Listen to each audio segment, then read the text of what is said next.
היוגי רמה קרישנה ננדה הוא מאסטר ליוגה ומורה רוחני המהווה מקור השראה לתלמידיו הרבים, כמו גם לכל שואף רוחני אמיתי.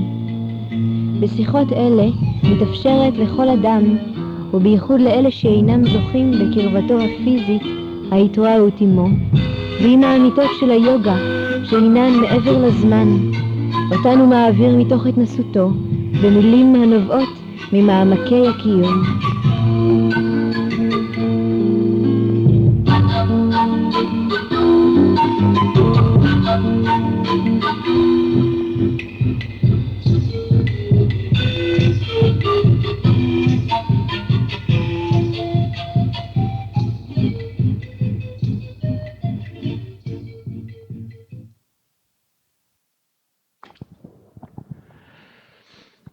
אז היום אנחנו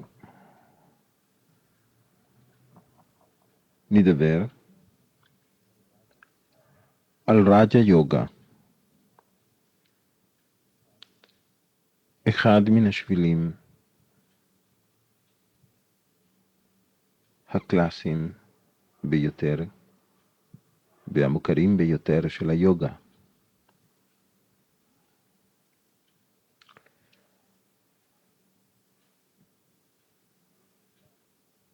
השיטה שהיא מכוונת למחשבה, להכרה, למיינד. המילה רג'ה פירושו מלך. לכן הרבה מאוד מאסטרים התייחסו לרג'ה יוגה כהשביל המלכותי. מפני שהרג'ה יוגה היא התרופה שעליך לקחת, לשתות, על מנת לזכור שאתה מלך ושאתה לא משרת. אתה סובל ממחלת שכחה, מרצון. אתה שכחת. בכל האגו זה לא משהו אחר, אלא שכחה.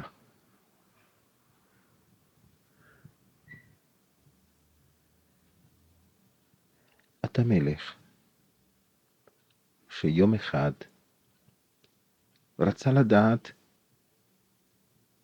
איך העם חי, איך מרגיש איש פשוט מן העם, איך הוא חש, איך נראה המלכות שלו מזווית ראייה אחרת לחלוטין, איך הוא נראה כמלך מזווית ראייה אחרת לחלוטין. ואז יום אחד החליט אותו מלך ללכת, לבוש כאחד מן העם, להסתובב בין הפועלים והדייגים, ולהיות איש פשוט. הוא ראה איך הם עובדים, איך הם חיים, מה הם עושים בזמן הפנאי, איך הם חושבים. אבל עדיין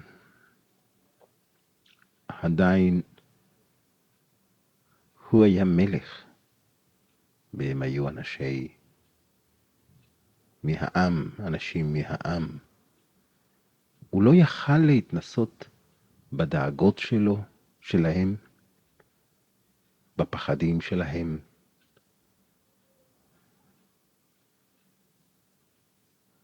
בתסכול שלהם. ועל מנת להתנסות בצורה מושלמת, היה צריך רק דבר אחד,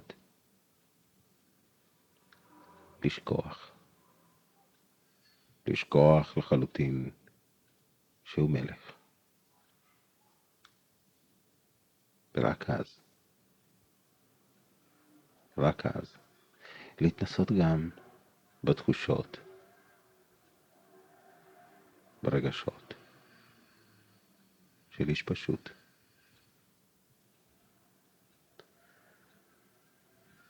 אתה מלך. רצית לדעת איך זה להיות אחד מן העם, ושכחת, מרצון. אתה האלוהי, מלך מלכי המלכים. אתה במהותך מלך, ואתה מחפש את המלך.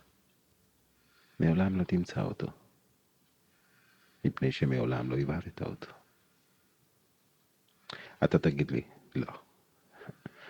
איך זה שאני שכחתי מרצון? הרי, מה זאת אומרת לשכוח מרצון? זה בלתי אפשרי. אני אומר לך שזה אפשרי, ואתה עושה את זה. כל יום שאתה יושב מול הטלוויזיה לראות סרט, או כשאתה הולך לקולנוע. אתה שוכח שזה סרט. אתה חייב לשכוח שזה סרט. מפני שאם היית רואה את הסרט, בכל רגע היית זוכר שהקאובוי הזה ראית אותו בסרט אחר, מזמנים מודרניים, שהאינדיאני הזה הוא כבר מת מזמן בסרט אחר של בטמן או של סופרמן. או היית יודע ואומר לחבר שלך, תשמע, זה לא אמת, היא לא סובלת, הוא לא בוכה, פשוט אף אחד לא היה הולך איתך לקולנוע. אז אתה שוכח, מרצון, מפני שזו הדרך היחידה שתתנסה באמת בסרט.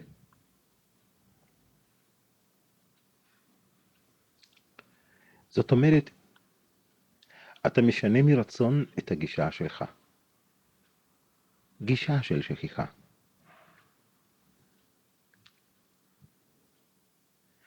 רג'ה יוגה זו הדרך לזכור.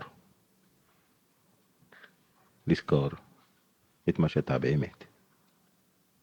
והוא מתעסק עם ההכרה. עם ההכרה, המיינד.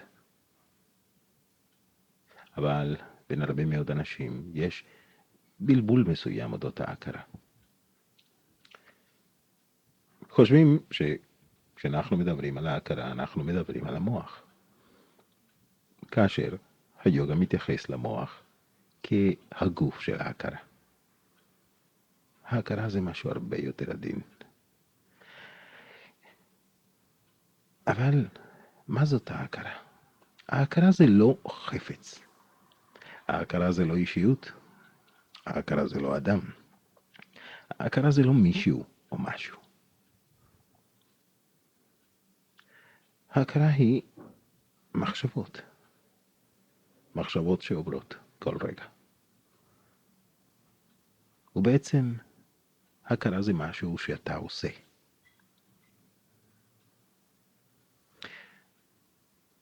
זה דומה לריקוד או לטיול.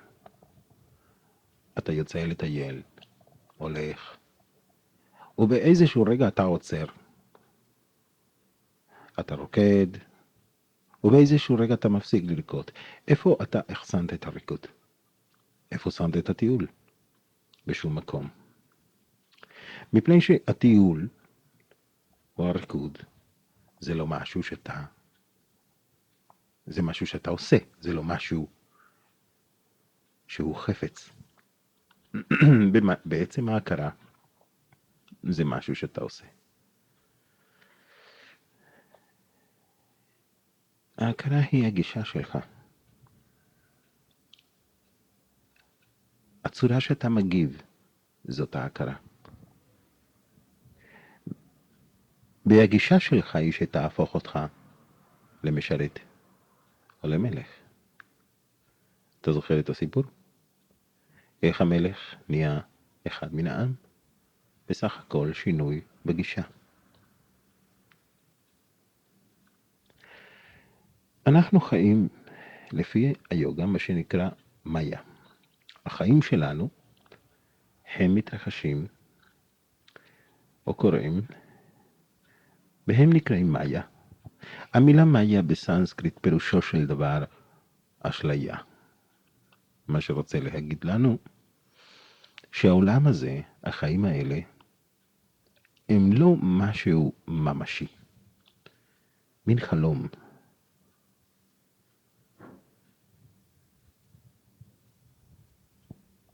חלום שנוצר, או המצאה, שמקורה בהמצאה אחת בלבד.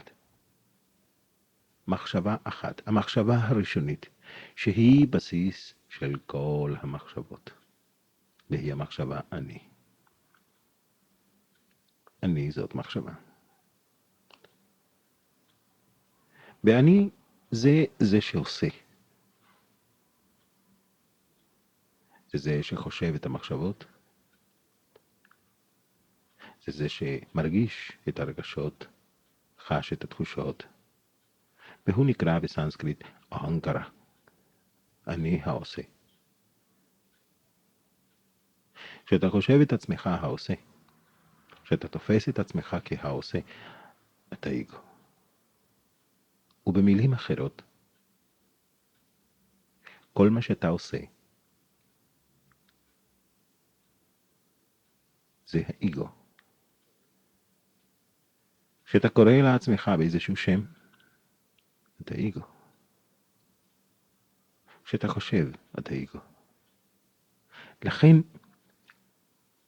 כשאתה חושב, אתה הכרה. לכן, כל מה שאתה חושב שאתה, הוא הכרה. הוא אגו. אתה חושב שאתה מקסיקאי, אתה חושב שאתה רוסי, אתה חושב שאתה ישראלי, או אתה חושב שאתה ערבי. כל עוד אתה חושב, אתה באגו, אתה בהכרה. לכן, בראג'ה יוגה סוטרות של פטנג'לי נאמר שיוגה זה מצב שאתה לא חושב, שאתה מעבר להכרה.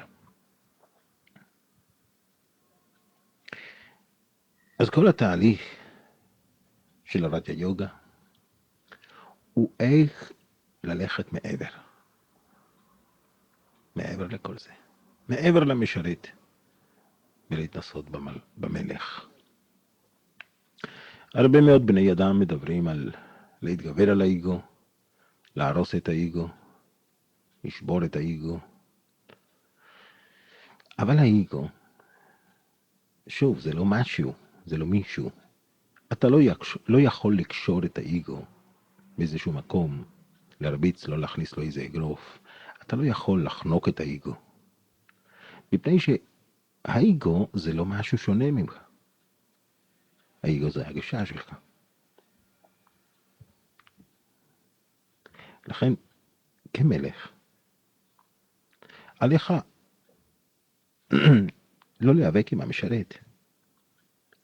אם כמלך הלכת לתוך העם, על מנת לדעת מהו העם, והזדהית כמישהו מהעם, ושכחת שאתה מלך. כדי שוב להיזכר שאתה מלך, אתה לא צריך להרוס את המשרת, לכבוש את המשרת. אתה צריך רק להיזכר. על ידי הבנה, על ידי התבוננות. ככל שאתה מבין יותר, ככל שאתה מתבונן יותר, ככל שאתה זוכר, המלך מופיע. או קשה להגיד שהוא מופיע, מפני שאז אתה תגלה שתמיד היית מלך. לכן, הרבה מאוד סקולות של ראג'ה יוגה, הרבה מאוד בתי ספר, כשמדברים בהקשר לראג'ה יוגה, משתמשים הרבה מאוד במילה לכבוש את ההכרה, לשלוט על ההכרה. שליטה שכלית, שליטה מחשבתית.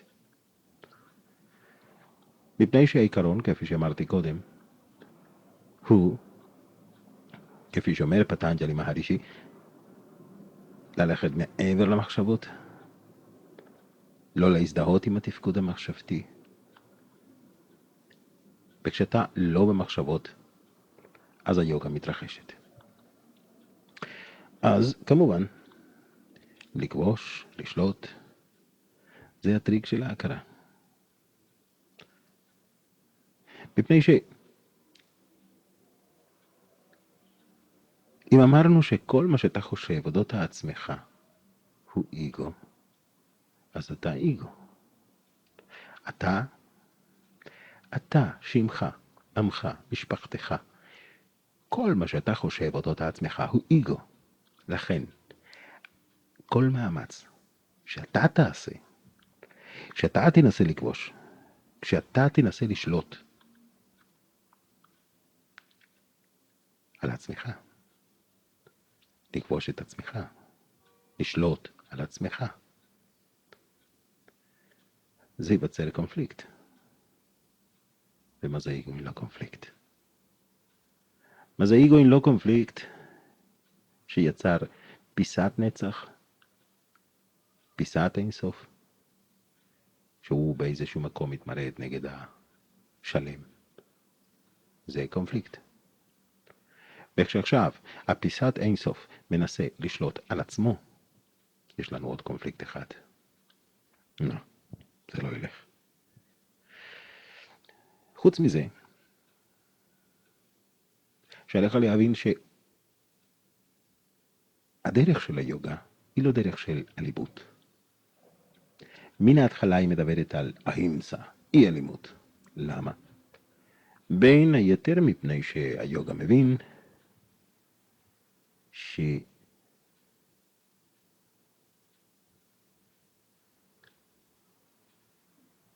להיות אלים זה להיות נגד.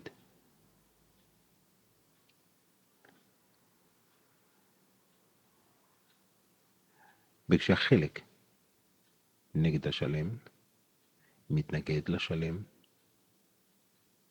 החלק תמיד יפסיד.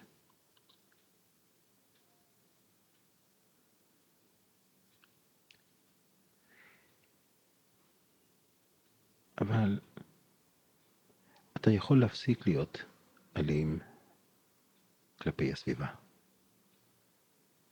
אתה יכול להפסיק את הגישה של לכבוש ולשלוט כלפי הסביבה, כלפי אחרים.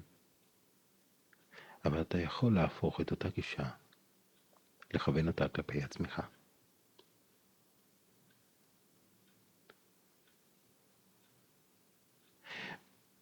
ולא כלפי הנצח כולה, אלא כלפי פיסת נצח.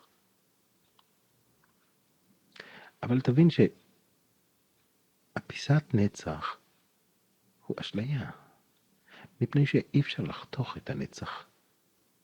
לכן, בגלל שנצח היא אחד, ומה שאתה זה אותה נצח, אותו יחס שיהיה לך כלפי עצמך,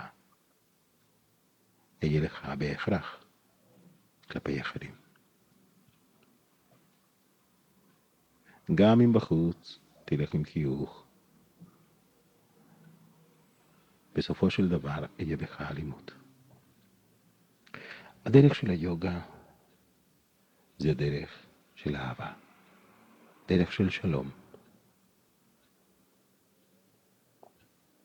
והכוח של הראטה יוגה הוא לא הכוח של השליטה, או הכוח של הכיבוש, אלא הכוח של ההתבוננות.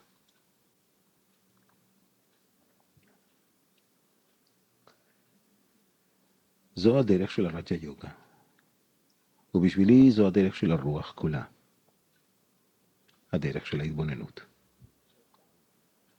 מפני שכשאתה מתבונן במשהו, אתה מגשים, אתה מתנסה בכך שאתה לא אותו משהו. אם אני מסוגל להתבונן בטייפ הזה, רק במה שאני מתנסה ב100%, זה שאני לא הטייפ. כל דבר שאתה מסוגל להתבונן בו,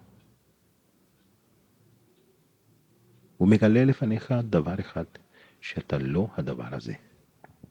זה ברור לחלוטין. אתה יכול להתבונן בסביבה, בני אדם, חפצים, וכמובן כולנו מבינים מפני שזה חיצוני יותר, גס יותר. כולנו מבינים שאם אני מתבונן בבית, אז אני לא הבית. שאם אני אומר זו הבית שלי, השלי הזה יוצר מרחק ביני לבין הבית, בדבר אחד בטוח, אני לא הבית. אם אני מחליף בית, אני ממשיך להיות אותו אני. גם כך לגבי מכוניות, טלוויזיה, רהיטים וחפצים. אבל אני מסוגל להתבונן בגוף, ברגל, ביד. אני מסוגל להרגיש בנחיריים את הנשימה. זה אומר שאני לא הגוף. אתה לא הגוף.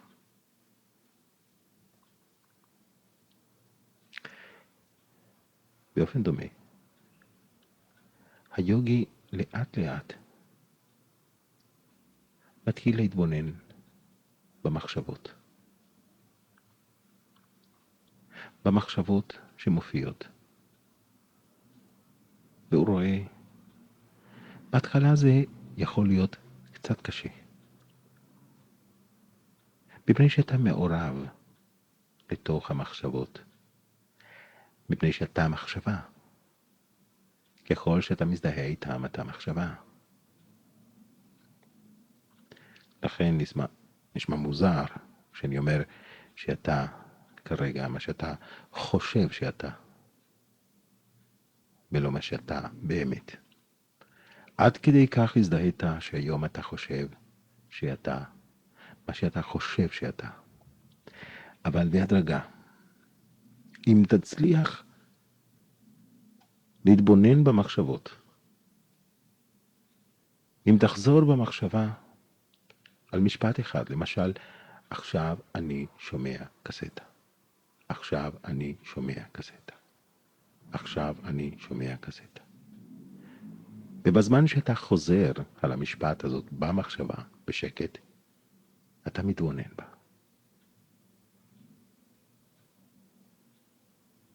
יש לנו שתיים. יש לנו הרצף הזה של המחשבות. ומישהו שמתבונן בה. אתה נמצא מול ההכרה. ואם אתה מיומן להתבונן במחשבות, אתה תתחיל להבין שאתה לא ההכרה, אתה לא המחשבות. בכך לגבי תחושות, רגשות. ואז יום אחד תתנסה בדממה, במתבונן.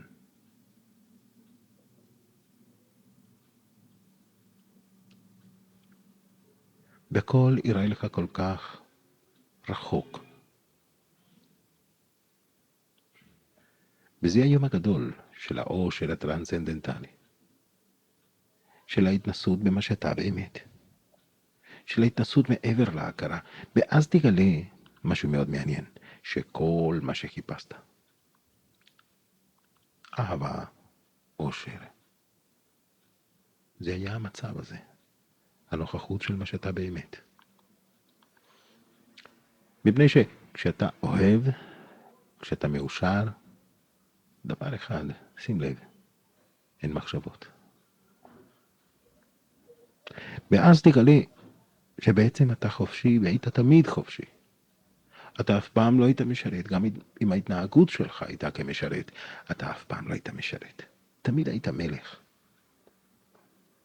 אתה בעצמך, בהתנדבות, לקחת על עצמך את כל הבעיות שהיו לך. אתה בעצמך בנית את השרשראות. כמו אותו אדם שחיבק את העץ בצעק הצילו, הצילו. ושהשני אמר לו, אבל מה אצילו?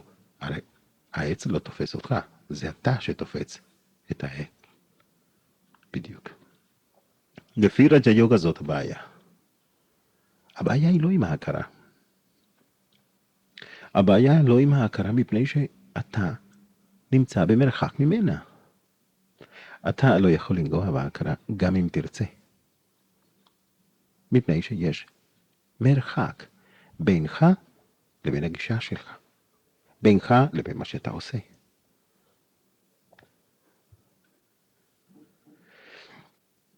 במתי אתה מתפקד כמשרת?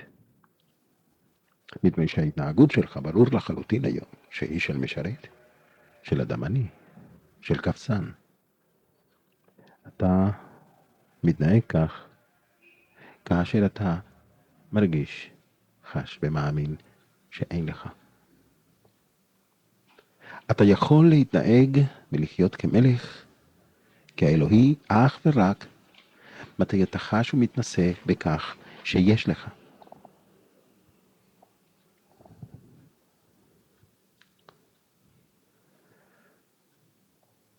אבל יש לך או אין לך, אבל מה? מי? מה אתה מחפש? שים לב.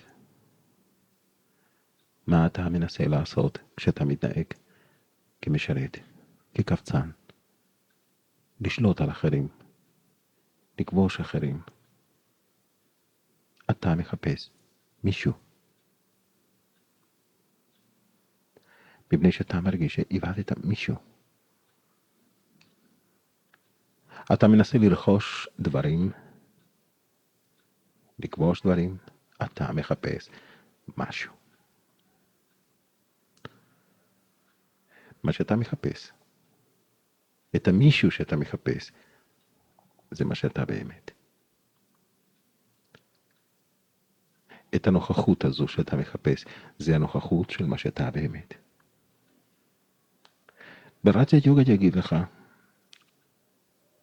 כמו שאומר פטנג'לי מהרישי בהתחלה של היוגה סוטרות, בסוטרה 2, את מה שאתה מחפש. את מי שאתה מחפש, הוא נוכח. אבל מעבר למחשבות. איפה? בדיוק בנקודה הזו. במרכז, נוכחותך. כל עוד אתה רודף אחרי לכבוש אחרים, אתה משאיר את עצמך בצד. באותו רגע שאתה מתחיל לנסות לכבוש מישהו אחר, לרכוש מישהו אחר, אתה שמת את עצמך בצד, ומישהו אחר, הוא תופס את המקום ראשון. באותו רגע שמשהו אתה רוצה לרכוש, שאתה רוצה לכבוש משהו, המשהו הזה, הוא לוקח את המקום החשוב בחייך. ואתה נדחה למקום שני. ולכן כל התסכול של האגו. מפני שאגו זה בסך הכל לדחות את עצמך. להפסיק להיות הדבר המרכזי. הרבה אנשים לא מבינים, אומרים, אבל רגע, אם אתה עסוק בלהתנסות בעצמך, אז אתה אגואיסטי. לא, בדיוק להפך. האגואיזם נובע מכך שאתה לא המרכז. שאתה לא נמצא במרכז. שאתה לא נמצא בנוכחות של מה שאתה באמת. מפני שכל התנהגות שלילית, כגון אלימות, כעס, שנאה, רכושנות, כיבוש, הוא בא אך ורק מתוך תסכול, מתוך פחד, מתוך חוסר סיפוק. בכל התסכול הזה, בכל הפחד, בכל החוסר הסיפוק הזה, יש לו סיבה. סיבה טבעית. מפני שאתה לא נמצא. מפני שאתה נדחה למקום שני. במשהו אחר תפס את מקומך. רק אדם שמתנסה במהות האלוהית שלו, במה שהוא באמת, בעצמי, הוא יכול להיות מלא חמלה ואהבה. אושר ושמחה. נתינה. רק הוא יכול להיות נתינה. רק הוא יכול להיות לא אגואיסטי. מפני שיש לו. יש לו את עצמיותו. או יותר נכון, הוא עצמיותו. הוא האלוהי. הוא הנצח. הוא הכל. הוא לא צריך שום דבר. באף אחד. רק זה יכול לתת.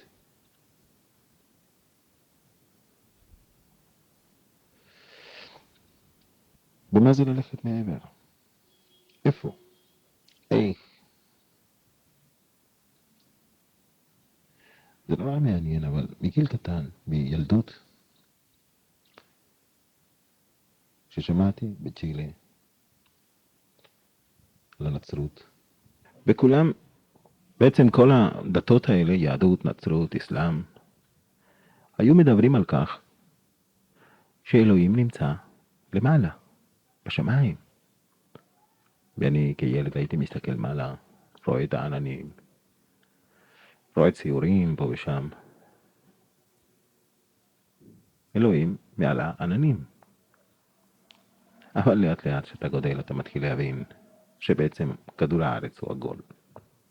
ומה שלמעלה בשביל דרום אמריקאים זה דווקא למטה בשביל הסינים. אז מה, איפה למעלה? ועדיין יש אנשים, אם תאמינו או לא, יש אנשים שחושבים שאלוהים נמצא שמה, למעלה. גם אם זה למטה בשביל הסינים.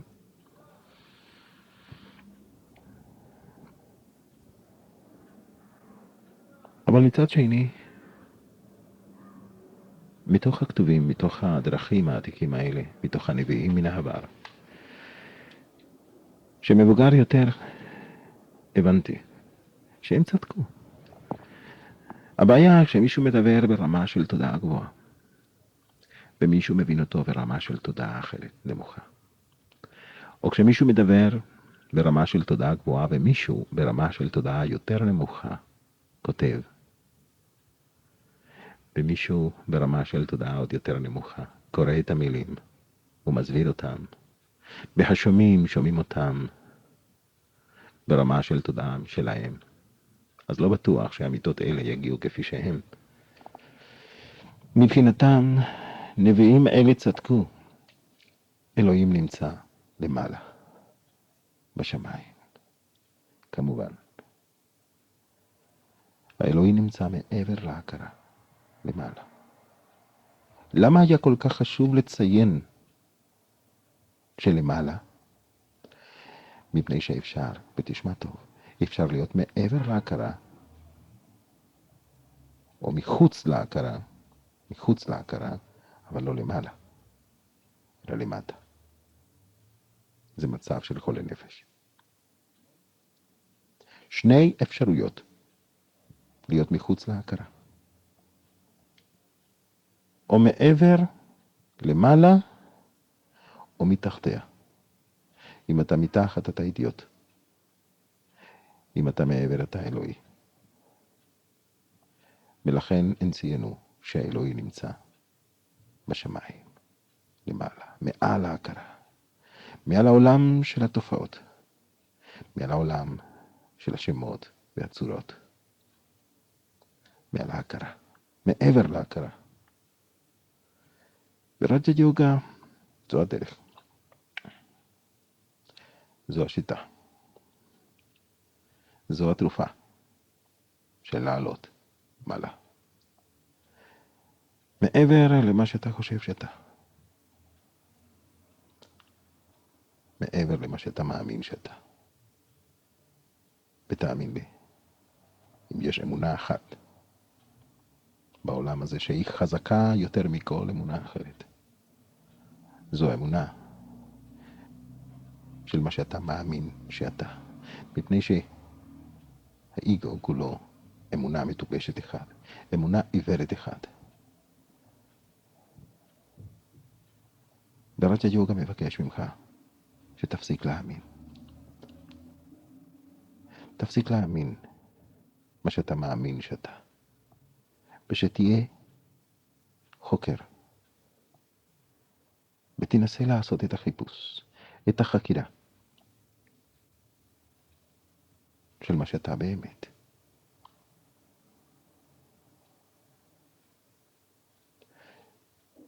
שתפתח בספק אודות כל מה שאתה חושב שאתה, כל מה שאתה מאמין שאתה, שתבדוק. אם אתה באמת הגוף, אם אתה באמת ההכרה, אם אתה באמת הרגשות, התחושות, מי אתה, איפה אתה נמצא, ביד, בראש, ברגל. ואז כשתוכל להתבונן בהכרה, מול ההכרה, אתה תתנסה בכך שאתה נמצא מעבר, למעלה, תמיד למעלה. ואז התהליך, או השיטה נקרא לזה, שהראג'ה יוגה משתמש בה, על מנת להתנסות באלוהי, היא נקראת אשטנגה יוגה. המורכב מעשה ואל תעשה, או סליחה, אל תעשה ותעשה, ימה וניימה, אסנה תנוחה, פרנה ימה, התרחבות של הפרנה, פרטיהרה, התכנסות של החושים פנימה, דרן, ריכוז, דיהן, מדיטציה, בסמאדי, הערה.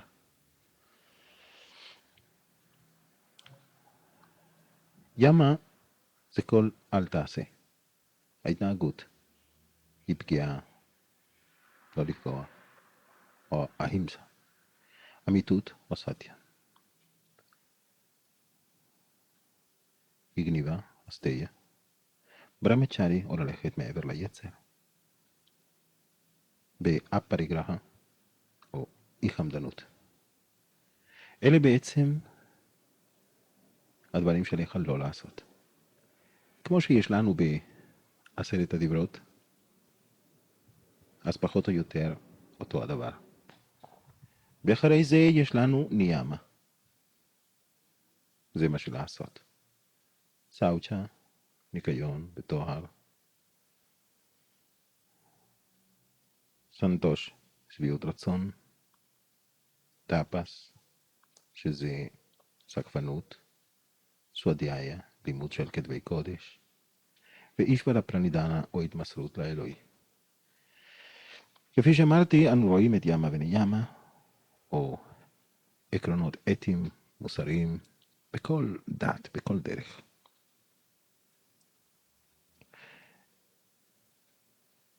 אלה בונים בסיס אתי ומוסרי, איתן, להתפתחות שלנו. אחרי זה יש לנו אסנה, שזה תנוחה, או התנוחות של ההטה יוגה, פרנה ימה, שזה הרחבה של הפרנה, לנשום עם האינסוף. פרטיהרה, ההתכנסות של החושים פנימה. דהרן, ריכוז, דיהן, המדיטציה, בסמאדי, הערה. אבל כל התהליך הזה של האשטנגה יוגה, אם אתה מתבונן, הוא בסך הכל. כל מה של המלך לעשות, שהוא שכח שהוא מלך, שהוא אחד מן העם, על מנת להגיע למצב של סמאדי, שהוא בסך הכל זוכר מי הוא באמת. אם אתה מלך ששכחת ואתה נמצא בעם, אז קודם כל, עליך להתחיל להתנהג כמלך. תתנהג כמלך. זה מאוד דומה לסיפור הזה של הנסיך, שהוא חשב את עצמו לתרנגול הודו. התפשט, נכנס מתחת לשולחן, ואמר, אני תרנגול הודו. המלך לא ידע מה לעשות. קרא לפסיכיאטרים ופסיכולוגים. ניסו לשכנע אותו, אתה נסיך, אתה לא תרנגול הודו. לא הצליחו. אני תרנגול הודו. עד שהסיפור אומר שהביאו איזה רב חכם וזקן, שאמרו, הוא יפתור את הבעיה. הרב התפשט, נכנס מתחת לשולחן, יחד איתו, וכולם אמרו, הלך עלינו גם הרב השתגע. אבל הרב אמר לנסיך, אתה תרנגול הודו, נכון? הוא אמר לו, כן. גם אני, אמר הרב. כעבור זמן הרב אמר לו, תגיד לי, אם אתה תרנגול הודו ואני תרנגול הודו, מה אכפת לך להיות תרנגול הודו עם מכנסיים? אוקיי, בואו נהיה תרנגול הודו עם מכנסיים. כעבור זמן, הרב אמר לו, אם שנינו תרנגול הודו, והם רוצים שנשב שם על השולחן, מה אכפת לך להיות תרנגול הודו עם חולצה ולשבת על השולחן? אוקיי, הסכים הנסיך. וככה, שלב אחרי שלב, הצליח הרב להשיב את הנסיך על השולחן ולהחזיר אותו לשפיות. בעצם זה בדיוק התהליך הזה. מפני שימה ונימה זה, תתנהג כמלך. אוקיי, אתה משרת. אתה באשליה, אתה אדם. אבל אולי תתנהג כאלוהי. אל תפגע. שמור על אמיתות. על אי גניבה. תתנהג כאלוהי. ואחרי זה אסנה, זה אולי תתחיל לזוז כמלך. ללכת כמלך. לנוע כמלך. פרניאמה תתחיל לנשום כמלך. וכך הלאה. עד שתגיע לסמאדי. שזה הרגע שאתה זוכר. לכן יוגה זה לא התפתחות. זה לא התפתחות כמו התפתחות של ילד עד שיהיה מבוגר. הערה זה לא משהו שקורה בהדרגה כזו. הערה כבר קרתה. זה רק לשים לב, זה רק לזכור, ואת זה יכול לקרוא ברגע. כל אשטנגה יוגה יכול לקרוא בשנייה אחת.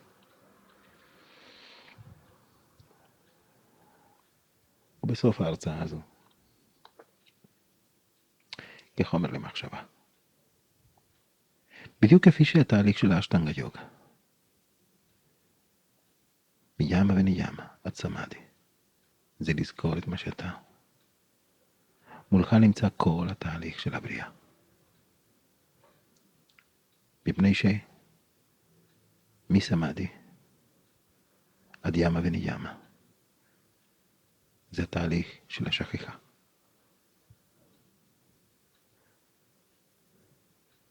מסמאדי דיין. ההתנסות של המתבונן. דהרן זה אותו רגע שפתחת עיניים מחושים. בעולם של התופעות הופיע מולך. פרטיהרה. זה רגע שאותם החושים, שהם קולטים את העולם החיצון, הם מופנים פנימה, במוקרן הסרט, או לא מאפשרים לסרט של התת מודע להופיע על המסך של ההכרה.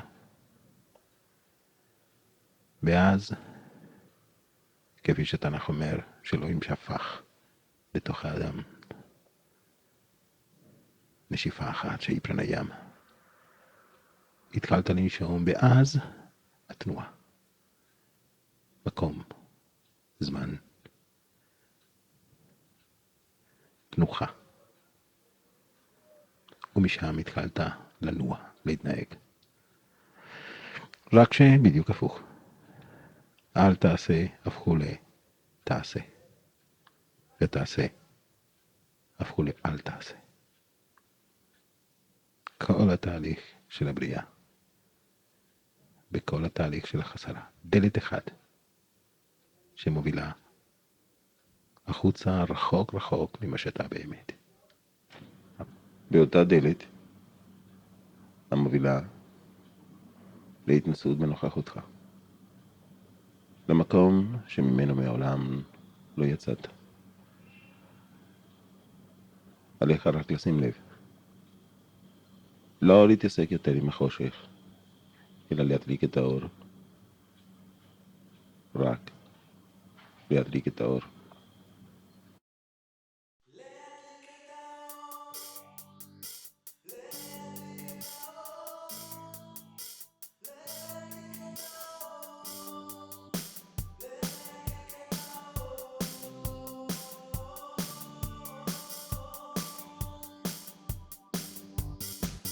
תגידי יש לך אש, תגיד לי יש לך מצית, אפילו טוב יהיה מצבר של מכונית. טוב אולי שמרת כמות של נפט וגפרורים עמוק עמוק בתוך אחד החדרים. הרי לפני שנים כאן הגפנו התריסים ואטמנו טוב את כל החריצים. מאז כמו עיוורים את הקירות ממששים, איפה שמו לנו את הכפתורים? כל שנבקש הוא רק ניצוץ אחד, ושהוא לא יפחד להדליק את האור, להדליק את האור, להדליק את האור, להדליק את האור.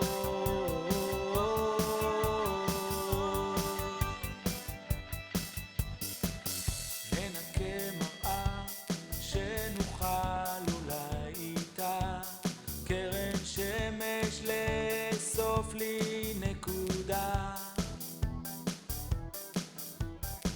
ואם זה לא ילך לנו להתייאש, משהו אחר ניקח מתוך היש. כל שנבקש הוא רק ניצוץ אחד, ושהוא לא יפחד להדליק את האור, להדליק את האור, להדליק את האור, להדליק את האור.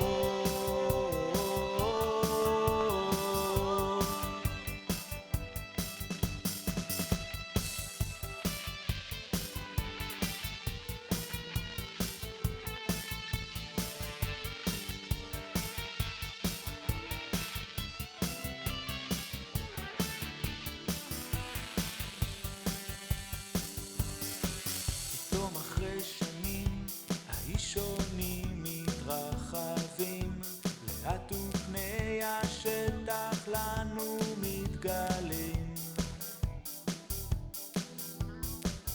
זה הכל שטויות, לא היו בכלל קירות, ואנחנו עשויים ממדורות. הן אנחנו כבר ניצוץ של האחד, אז בואו לא נפחד להדליק את האור, להדליק את האור,